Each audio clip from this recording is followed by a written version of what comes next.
Welcome to Penrose Learning, where we make understanding easy.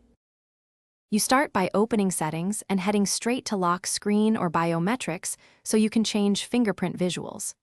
Authenticate with your PIN or password. This unlocks the editing controls.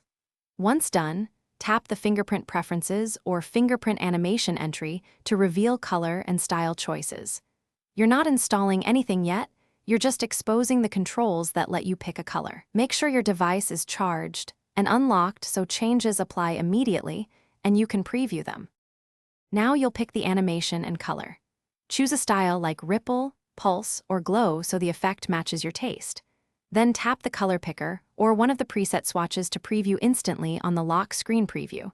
You'll see why some colors read better under different wallpapers. If the UI exposes intensity or opacity sliders, use them to balance visibility versus subtlety. Once you see a combination you like, press Apply or Save to lock in the choice. Finish by saving your selection and immediately testing.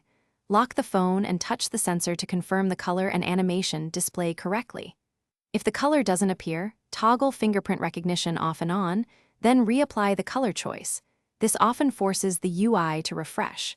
If problems persist, reboot the device or clear the fingerprint-related app cache in Settings right arrow apps, then re-enroll OnePrint if necessary. If nothing works, make sure system. Thanks for watching. If this was helpful, leave a like and consider subscribing. See you next time.